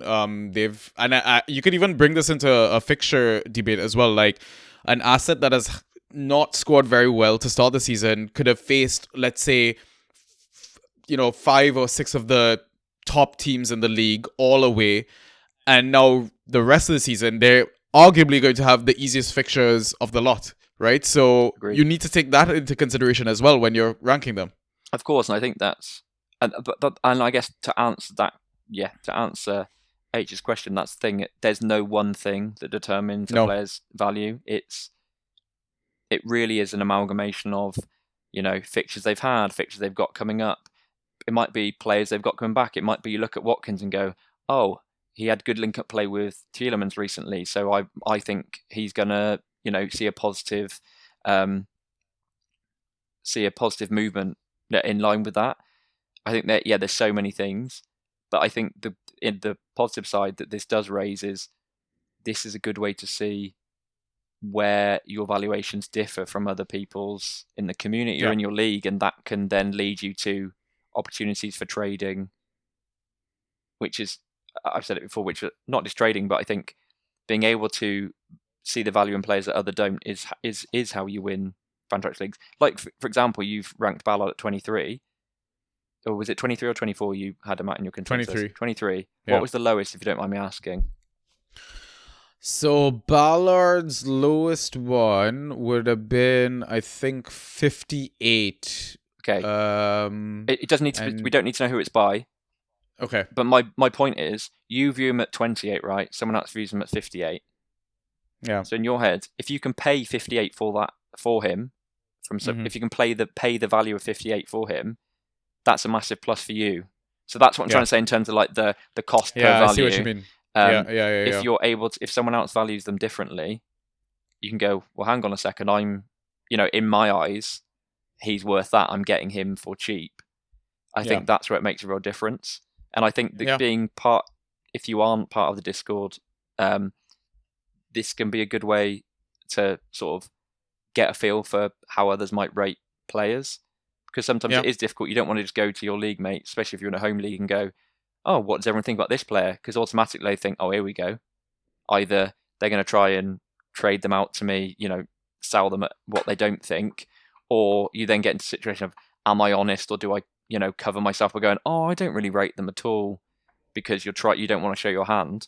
So I think we have these conversations all day, every day in the Discord, and they will fluctuate. There might be some times where we say, I'm really high on this player, and then 3 weeks later go, right, I was wrong, like I will undoubtedly do about Kevin at some point this season.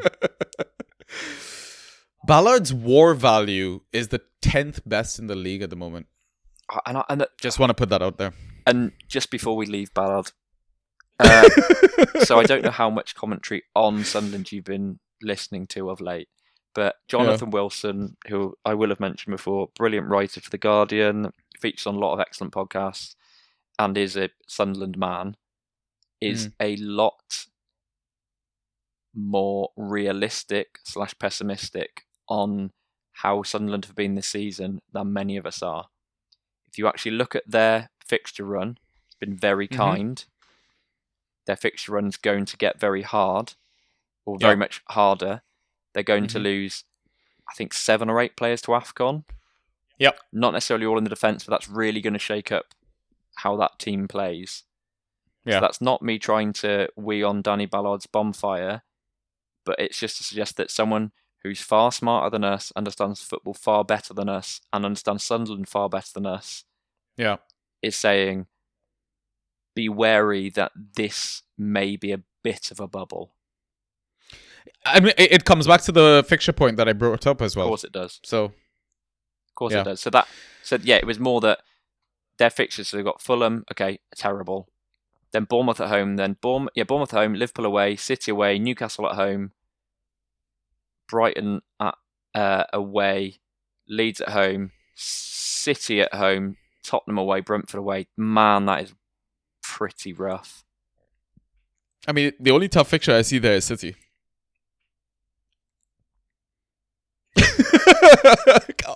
Tell me I'm wrong. I think Liverpool away is not going to be great. I also think Newcastle at home, it's the Tyne-Wear derby. Yeah. They're going to be up for it. I understand what you're getting at, but that's not necessarily the run that they've had coming into the season, Arsenal aside, where they were excellent. I just think sometimes we put too much emphasis on name value and 100% agree. Fixture difficulties that people come up with, etc., where it can be very, very volatile at certain periods of the season, right? So 100% agree with you. I guess the AFCON situation, so they're going to lose Reynaldo and Masuaku, so that's that left-hand side. But let's talk about players that they're... Yeah, exactly. In terms of starters that I think will affect is Diarra, Talbi, maybe Siddiqui actually is probably the biggest hit that they'll take in the midfield. But my point though is the team will be in a bit of a state of flux. So I'm not, obviously defenders, it might well be that, they're, unaffected by it or even pick up more points. But I just mean in terms of also the dressing room, a third of the dressing room are gone. Yeah. So people's relationships will just be a bit different, or just their attitudes to training. So, but I think you're 100% right where people do put too much sort of attachment to name value, and this comes back to Igor Thiago and my initial refusal to recognize him straight away. I think there is very much some of that, but we also sometimes can get too carried away. Like I said earlier, when people are about GW11 going, I found this bit of gold in the dirt. I am the champion. This can never go wrong. which we all do, because that's the fun of the game, right? Yeah, exactly. All right, cool. I think those are the questions, and that is the pod. Absolute marathon. We need to get you off to bed because I'm seeing you in London tomorrow. Yes, I will see you tomorrow. We'll have a few pints and discuss this all over again with Robbie, who's meeting us up in person. If this pod comes out to people in time and you live in London, come grab a pint with us. DM 100%. Me for details. Any final words before we sign off, bro? Nothing major from me. Be safe, be lucky. Enjoy the game week. Yeah. Thanks again for coming on the pod. It's been a fantastic discussion. Fantastic time having you on the pod. I know Ryan's supposed to come back, but I mean, listen, I'm always happy to bring you back on at any point during the season. Same, appreciate it. Okay, listeners, we will catch you on the next one. Peace! Peace.